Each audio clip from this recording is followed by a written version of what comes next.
अस्सलाम वालेकुम।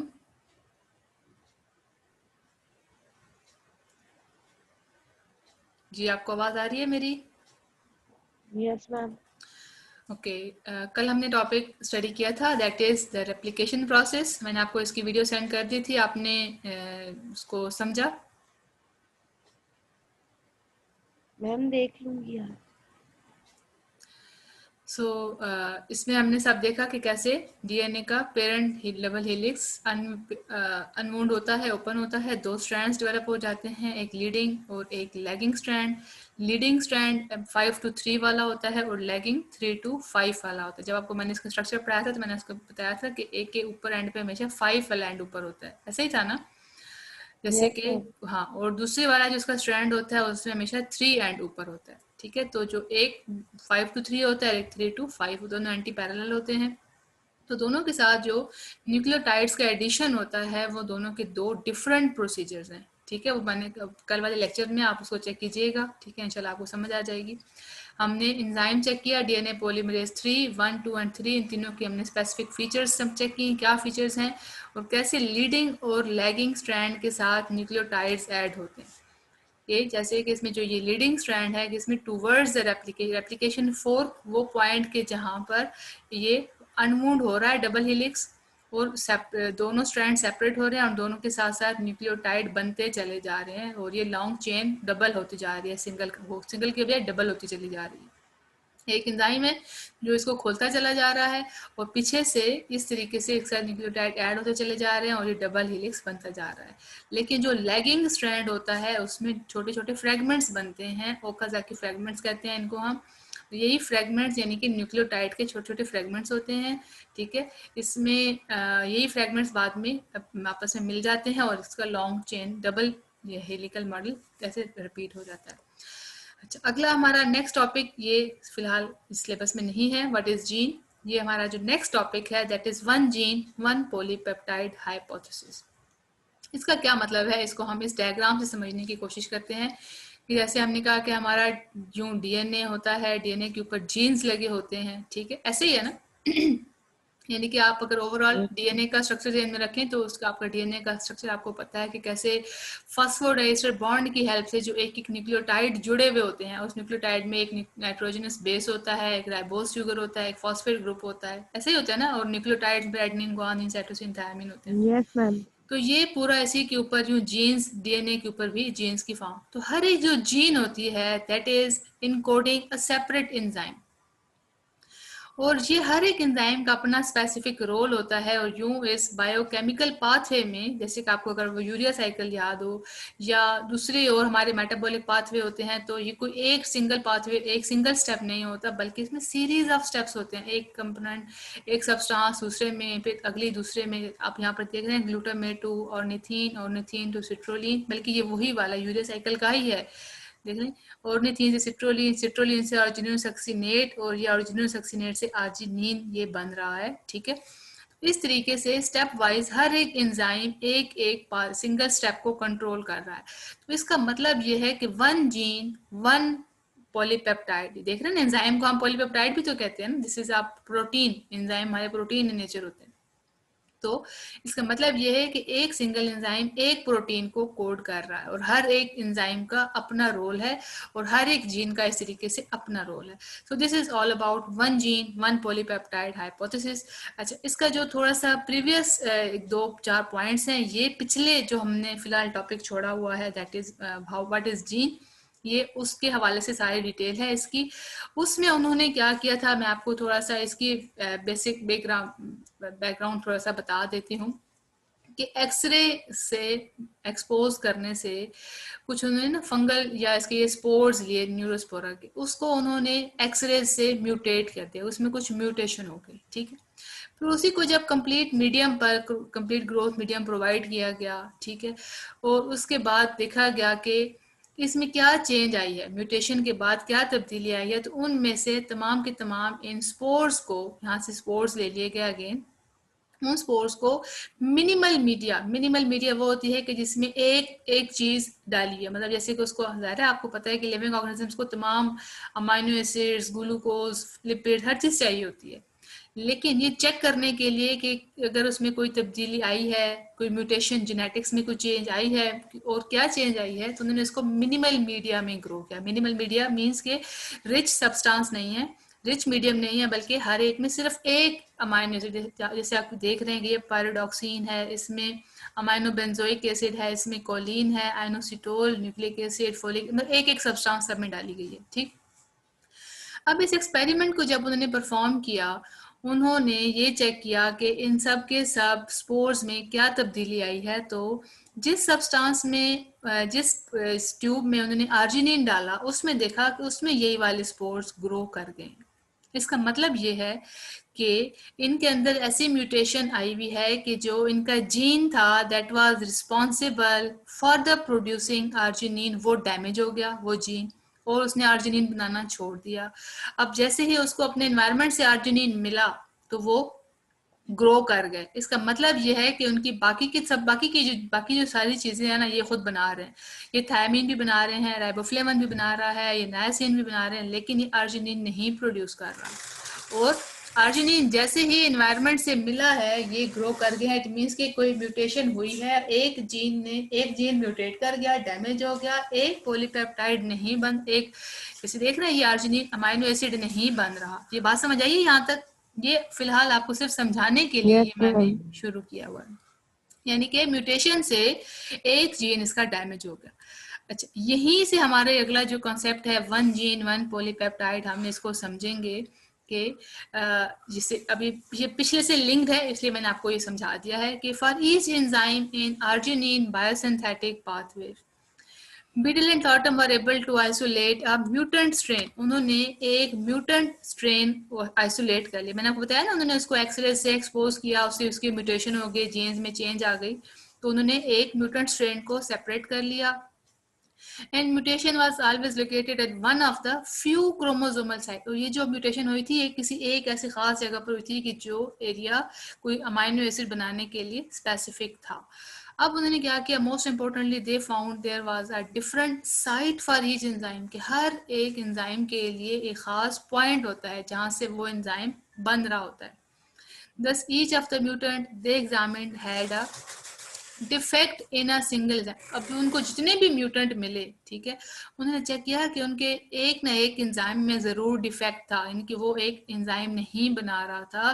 क्यों? क्योंकि caused by a mutation at a single site on one chromosome, कि उनके क्रोमोसोम के ऊपर जो एक खास जगह थी, एक खास जीन था, उसमें म्यूटेशन आ गई। मेरी बात समझ आ रही है आपको? Simply yes ma'am. ये हम समझ रहे हैं कि उसके एक्सपोजर, एक्सरे से एक्सपोज करने के बाद उनके अंदर म्यूटेशन आ गई थी, और म्यूटेशन एक खास पॉइंट पर आई थी, एट अ स्पेसिफिक साइट पे आई थी, ठीक है, क्रोमोसोम के ऊपर। तो उन्होंने क्या कंक्लूड किया?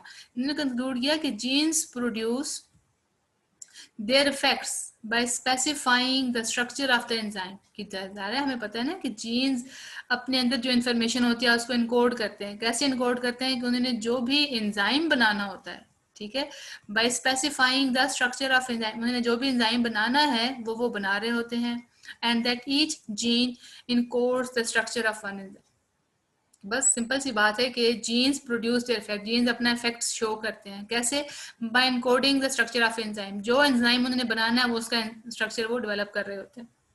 सो उन्होंने क्या कहा कि वन जीन वन एंजाइम, कि एक जीन एक एंजाइम को कोड कर रहा है। ये उन्होंने हाइपोथेसिस दिया। ये बात समझ आ गई मेरी? बीडल एंड टॉटम ये साइंटिस्ट थे जिन्होंने ये ऊपर वाला एक्सपेरिमेंट किया था। मैं ये एक्सपेरिमेंट रिपीट कर देती हूँ। क्या हुआ था?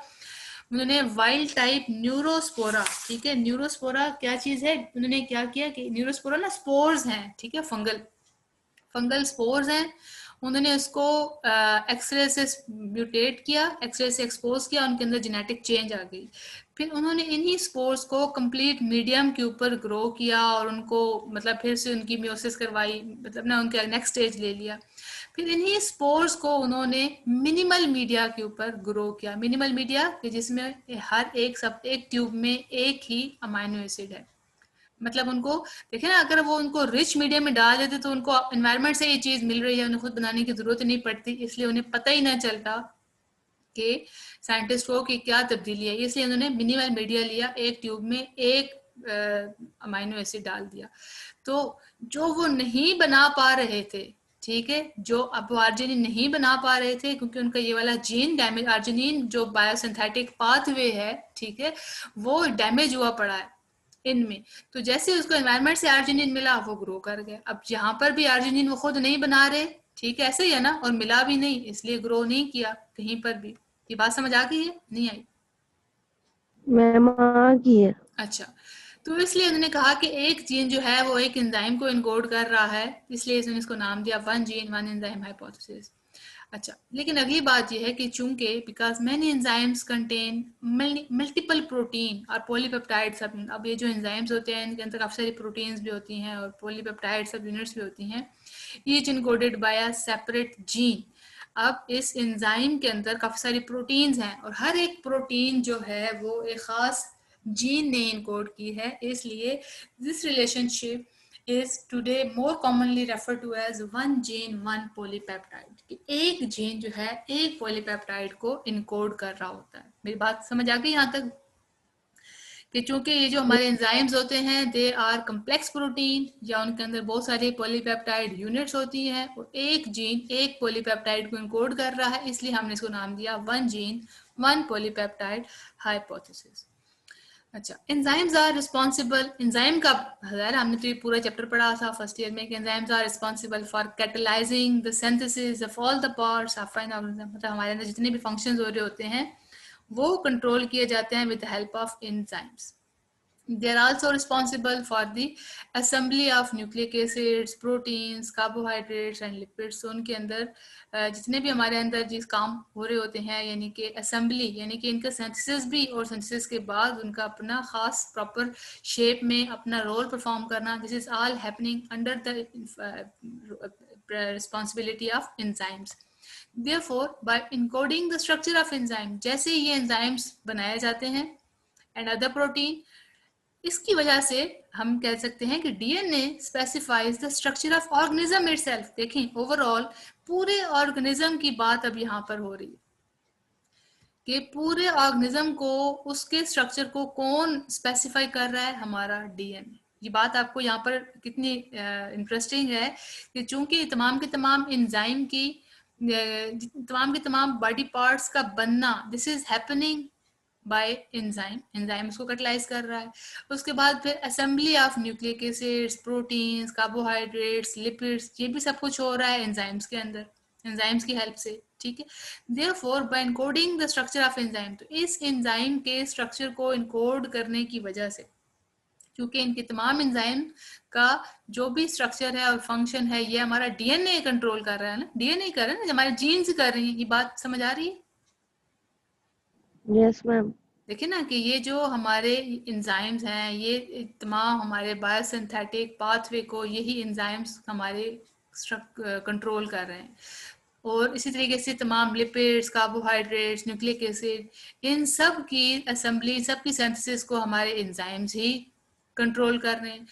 और जो ये एंजाइम्स हैं इनको प्रोड्यूस कौन कर रहा है? हमारा डीएनए, हमारे जीन्स बना रहे हैं। जिसका मतलब ये है कि डीएनए हमारी पूरी बॉडी के स्ट्रक्चर को, फंक्शन को ही कंट्रोल कर रहा होता है। क्लियर? जी एलिशा, अगर क्वेश्चन आ जाए how DNA specifies the structure of organism itself, अगर ये क्वेश्चन आ जाए तो आपने इसमें यही पॉइंट लिखना है कि because all of the enzymes, ठीक है, responsible for the catalysing the synthesis of all parts of an organism, चूंकि तमाम एंजाइम्स हमारे बॉडी के तमाम फंक्शंस को कंट्रोल कर रहे होते हैं, and these enzymes are then synthesised by the DNA, ठीक है। तो DNA specifies the structure of whole organism. Clear? Yes ma'am. आगे चलो।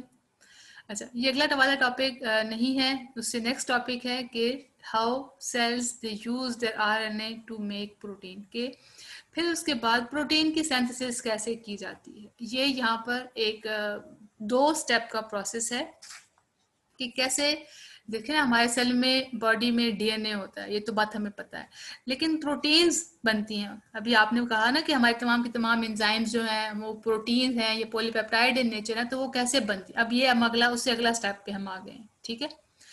कैसे डीएनए से प्रोटीन बनाई जाती है? अब यहाँ पर आपने अगर इस डायग्राम को ध्यान में रखेंगे तो आपको ये हमेशा याद रहेगा कि सबसे पहले डीएनए के अंदर जो इन्फॉर्मेशन, डीएनए डबल हेलिकल होता है, इस डबल हेलिकल से इंफॉर्मेशन को पहले कन्वर्ट किया जाता है आरएनए में। ये सिंगल स्ट्रैंडेड है, ठीक है, ये सिंगल स्ट्रैंडेड। इसी तरीके से न्यूक्लियोटाइड की चेन है, ये डबल चेन है, ये डबल हेलिकल स्ट्रक्चर है, ये सिंगल स्ट्रैंडेड है, ये डबल स्ट्रैंडेड है, ठीक। तो सिंगल स्ट्रैंडेड न्यूक्लियोटाइड की चेन में सबसे पहले मैसेज को कन्वर्ट किया जाता है और इसको कहा जाता है मैसेंजर आरएनए। इस प्रोसेस को नाम दिया जाता है ट्रांसक्रिप्शन। उसके बाद मैसेंजर आरएनए से जो भी इंफॉर्मेशन होती है उसको प्रोटीन में कन्वर्ट, प्रोटीन कह लें, एंजाइम कह लें, पॉलीपेप्टाइड कह लें, उसको जब भी इस प्रोटीन में कन्वर्ट किया जाता है, so this process is called translation. समझ आ गई बात की? Yes ma'am. क्लियर? अच्छा, अब यही बात हम इसमें पढ़ेंगे, ठीक है। अब इसी बात को अच्छा, अब ये तो हमने ओवरऑल इसको समझ लिया, लेकिन इस पूरे प्रोसेस को कहा जाता है central dogma of gene expression. ठीक होगी बात? इस पूरे प्रोसेस को कहा जाता है central dogma of the gene expression, कि कैसे जीन एक्सप्रेस। देखिए ना, डीएनए के ऊपर ही हमने कहा था जीन्स लगी होती हैं, ऐसे ही था ना, डीएनए के ऊपर जो हमारे जीन्स ऊपर अटैच होती हैं। इसी चीज को हम कैसे एक्सप्लेन करते हैं कि जी all organisms use the same basic mechanism of reading and expressing genes. हमारे जीन्स के अंदर इंफॉर्मेशन होती है, मैसेज होता है, उस मैसेज को कैसे रीड किया जाता है, फिर एक्सप्रेस किया जाता है। इस पूरे प्रोसेस को कहा जाता है सेंट्रल डोग्मा। हमने अभी सेंट्रल डोग्मा को देख लिया कि डीएनए से डबल स्ट्रैंडेड से मैसेज को कन्वर्ट किया जाता है single stranded, that is messenger RNA. इस मैसेंजर आरएनए से जब प्रोटीन, अमाइनो एसिड्स या पॉलीपेप्टाइड्स बनाई जाती हैं, तो this is process is called translation. तो ओवरऑल इस पूरे प्रोसेस को कहा जाता है central dogma. The genetic information resides in the DNA, मतलब जितनी भी हमारी इन्फॉर्मेशन होती है, इन्फॉर्मेशन मीन्स कि हमारे बालों का स्ट्रक्चर कैसा होगा, कलर कैसा होगा, आई कलर कैसा होगा, शेप कैसी होगी, बॉडी के स्ट्रक्चर कैसे होंगे, कौन सा एंजाइम कितना बनेगा, कब बनेगा, this all information is present in the DNA which is the main fountain head. यानी कि जो मेन हेड कह लें, इसका जो ब्रेन कह लें, वो डीएनए है। The genetic information flows down into the RNA. अब ये पहला स्टेज है, पहले आरएनए में आ जाता है which is then converted into protein. ये हो गई हमारी सेंट्रल डोग्मा की डेफिनेशन कि डीएनए से मैसेज कन्वर्ट किया जाता है into messenger RNA and messenger RNA into the protein. ठीक होगी बात? ये बात क्लियर है? सेंट्रल डोग्मा किसे कहते हैं? ये एग्जाम में अक्सर आ जाता है, what is central dogma? Yes ma'am. अच्छा, अब ये उसी की ही आगे थोड़ी सी एक्सप्लेनेशन है कि क्या है ट्रांसक्रिप्शन और क्या है ट्रांसलेशन। ये मैंने हाईलाइट किया, ट्रांसक्रिप्शन एंड ट्रांसलेशन।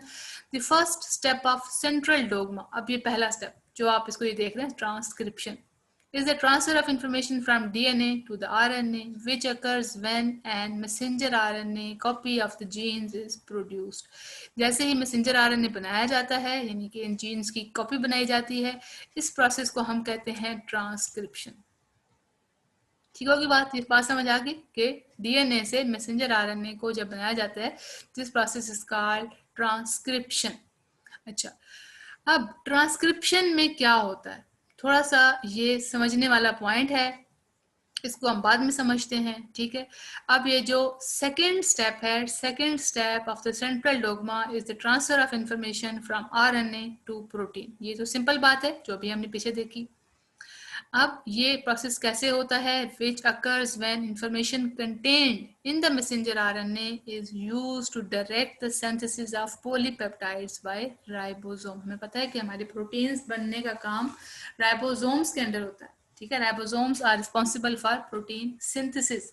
मतलब ये अभी वो बातें मैं आपको बता रही हूँ कि जो हम ऑलरेडी मैं आपको एक्सप्लेन कर चुकी हूँ कि सिंपल मैसेंजर आरएनए से जो हमारी प्रोटीन सिंथेसिस का प्रोसेस है, that is called translation with help of ribosome. ठीक है, ये बात समझ आ गई?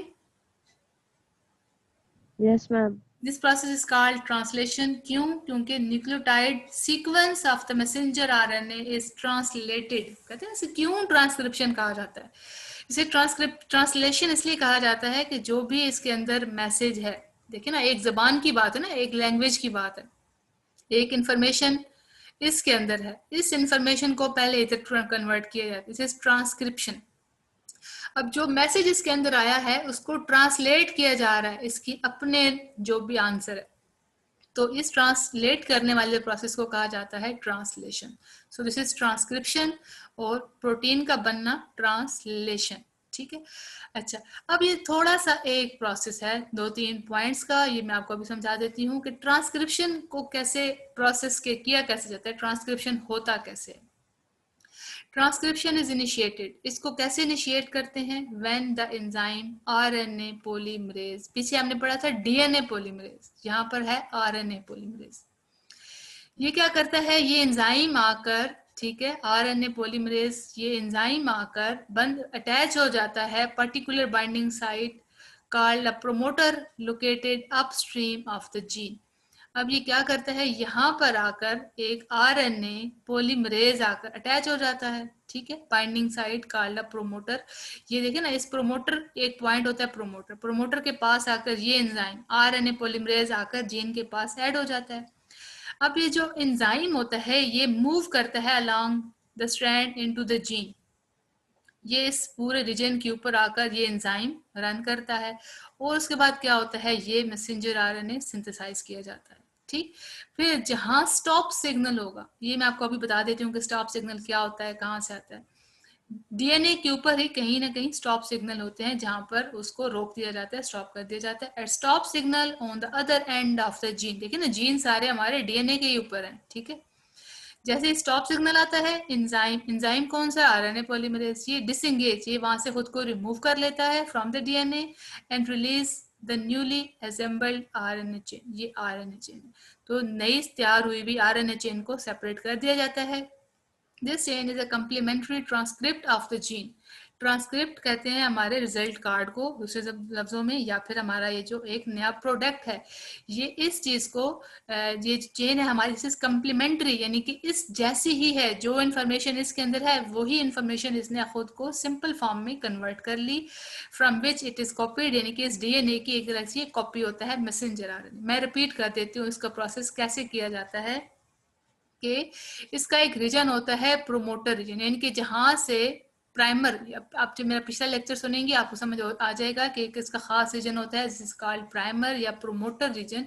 उसके ऊपर आकर हमारा आरएनए पॉलीमरेज, देखिए ना हमने कॉपी बनानी है इसलिए इसको हमने इसको नाम दिया पॉलीमरेज।